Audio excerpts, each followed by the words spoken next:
네, 안녕하십니까. 이어서 또, 어, 리뷰 좀 드리도록 하겠습니다. 먼저 콜마비 NH입니다. 제가 뭐, 따로 영상은 올리진 않았지만은, 라이브에서 제가 몇 번 말씀드리고, 좋은 회사다, 이렇게 하면서, 말씀을 드린 바가 있었습니다. 저희가 이제 매수했던 그 포인트였던 것은 한 5만원대까지 기다려보자. 이런 생각을 가지면서 했고, 5만원에서 5만 5천원, 5만원에서 5만 5천원, 요게 반복이 되면서, 매도하면서 수익을 잠깐 봤었습니다. 그 이후에 이제 5만 원 기준으로 급락이 나왔는데 이제 급락의 원인 자체가 뭐 실적이 안 좋아질 거다, 안 좋아졌다, 뭐 하향 리포트다, 뭐 이런 식으로 해버렸어요. 저는 말이죠. 그게 하향 리포트라는 것이 언제 알았을까라는 생각이 들어요. 과연 언제 알았을까요? 그런 리포트라는 거. 2분기이기 때문에 6월 말이면 다 나와요. 그죠? 6월 말이면 나오는데 그게 하향 리포트 나오면 그 수급이 무너졌다라고 밖에 볼 수가 없고 1분기가 끝나면 2분기 실적을 알 수 있고요. 2분기가 끝나면 3분기 실적을 알 수가 있어요. 보통. 그죠? 그리고 매달 이제 마감을 하기 때문에 5월 달에 알면은 6월 달에도 알 수 있어요. 보통 그래서 5만 원이라는 가격이 지금 실적이 좀 안 좋다라고 하는 거 기준으로 봤을 때는 적당한 가격인 게 맞는 것 같고, 실적을 보게 되면은 실적이 멀티플 비교해 보면 콜마비니치가 적은 편이 아니면 멀티플이 높은 편이 아니죠. 적당한 편입니다. 그래서 저는 개인적으로는 이 4만 원이라는 가격이 상당히 좀 많이 내려왔다라고 밖에 볼 수가 없고, 실질적으로 이제 매출액 자체가 기대를 해볼 수 있는 것이 3분기보다도 4분기라고 좀 봅니다. 만약에 3분기 때 좀 긍정적인 효과가 나왔다면 반등이 바로 나왔어야 되는 건데, 지금 7월, 8월, 그러니까 지금 이 두 달이 지난 상태에서 지금 실적이 좀 지지부진한 것을 보면은 그 정도가 아닌가 생각이 들고, 그다음에 4분기 때 노려야 된다라는 건데, 그렇다면은 한 9월 달, 9월 말 정도에 다음 달 정도까지 봤을 때 이게 싹이 보이거든요. 그러면은 앞으로 실적이 어떻게 되는지가 좀 대조가 될 것이다라는 것이 제 개인적인 생각입니다. 콜마비에니치 같은 거 아시다시피 뭐 괜찮은 회사입니다. 괜찮은 회사고 좋은 회사고. 그런데 이거를 이제 과거 급등하기 전 모습을 이때를 보고서는 생각하시는데, 이게 여기를 보고 생각할 것이 아니라 이게 다시 회귀한다라는 생각보다는, 제가 판단했을 때는 이게 상승을 나왔을 때 이제 실적이 동반된다라고 했던 이 갭입니다. 근데 이 갭이 상승 갭이기 때문에 여기가 깨지기가 상당히 힘들어요. 38,000원이 저는 어떻게 보면은 강력한 하한치다라고 두고 좀 접근을 했으면 좋겠다라는 생각이 듭니다. 그러니까 앞으로 이제 하방이 한 5% 남짓입니다. 그래서 너가 5% 떨어지면 내가 사주마라는 그런 생각을 가지고 접근해 보시면 어떤가 생각입니다. 이때 보시면 거래량이 어마어마하게 터졌고요.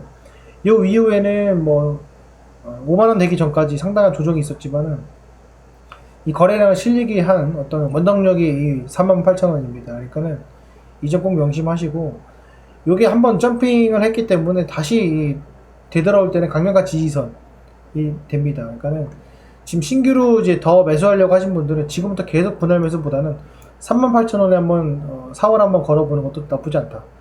그럼 지금 벌써 5%밖에 안 되기 때문에 기존 거 팔아가지고 다시 사는 것보다는 다른 종목을 리밸런싱 하는 방법, 그리고 추가 매수를 기다렸다가 하는 방법을 좀 생각해 두시면 좋지 않을까 생각이 듭니다. 최근에 이제 그런 하향 레포트 이후에 이제 외국인이 매수가 들어오고 있습니다. 이상하죠? 외국인이 매수가 들어오는데 떨어집니다. 이런 것들이 어떻게 보면 나중에 좋은 기회이고, 이 4만원인 가격은 나중에 쉽게 오지 못하는 그런 가격이 될 것이다 라는 것이 제 생각입니다. 사실 여러분들이 아시겠지만 5만원에 매수했던 사람들은 많지는 않을 거예요. 하지만 이 5만원에서 들어 올리는 순간 이제 팔리는 사람은 많을 겁니다. 신용매매 동향 보시면 콜마비에니치 신용은 수렴입니다. 지속적으로 수렴을 했기 때문에 현재 위치에서는 신용매물보다는 반등시 나왔을 때 그냥 익절하고 소소하게 익절하고 나오는 그런 물량이 더 많을 것이다. 이렇게 접근하시면 될 것 같습니다. 그리고 이제 필라홀딩스 보겠습니다. 이것도 마찬가지인데요. 이것도 뭐 급락이 나왔습니다. 한 번에 이제 급락이 나왔고, 급락 이후에 추가 급락이 오늘 나왔습니다. 그래서 이렇게 급락이 나왔는데 고점 대비 지금 하락폭을 잠깐 보면은 이게 23%고요. 최고점 대비 보면 26%입니다. 그래서 지금 이런 홀딩스 계열 종목에서 이렇게 되돌림이 나온 건 전 정말로 진짜 오랜만에 보는데요. 이게 지금 보시면은 이 코로나 때도 이 정도 빠졌습니다. 이 정도 빠졌는데 여러분 잘 보시면은 이 휠라홀딩스 같은 경우에는 잠깐 주춤하는 것밖에 안 된다고 좀 보거든요. 왜냐면 어차피 이제 모두 함께 같이 바이러스와 삽시다라고 하는 순간 얘도 같이 올라갈 거라고 봐요. 그 위치에서의 맥점을 보면은 과거에 이 장대 양봉에 해당되는 요 구간이 있고 요거를 지키는 구간들이 상당히 많이 있습니다. 여기 보시면은 그죠? 그래서 여기가 이렇게 형성이 돼 있고 그리고 여기도 이제 이렇게 저항선으로 지지선으로 형성이 되어 있습니다. 그래서 제가 판단한 가격은 42,000원 정도. 그러니까 어떻게 보면은 큰 그림에서는 맥점이 아닐까. 근데 42,000원을 보니까 다봉선에 해당이 되죠. 주봉상에서. 그리고 여기서 모두 42,000원이 그 정도에 해당이 됩니다. 그래서 42,000원을 봤을 때는 여기도 얼마 안 남았습니다. 한 요 정도. 4%된 가격이기 때문에 여기서 보통 찍을 때는 이럴 때는 개파락이 공포에 나와서 양봉으로 돌아세우는 경우가 많거든요. 그러면서 거래량이 얼마나 실리나 거래량에 따라서 V자가 나올 것인지 아니면 쌍바닥이 나올 것인지 그걸 봐야 된다. 근데 신용 보시면은 신용이 많이 털렸습니다. 그죠? 그래서 많이 털렸어요. 많이 털렸기 때문에 V자 반등도 어떻게 보면 가능성이 있다. 이렇게 좀 정리를 할 수 있을 것 같습니다. 매매 동향은 지금 뭐 크게 중요하진 않습니다. 이렇게 좀 봐주시면 될 것 같고요.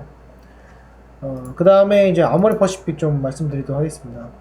아모레도 저희가 좀 한탕 해먹었죠. 좀 수익이 좀 낮았던 종목인데, 이 15만원대에 말씀을 드렸었어요.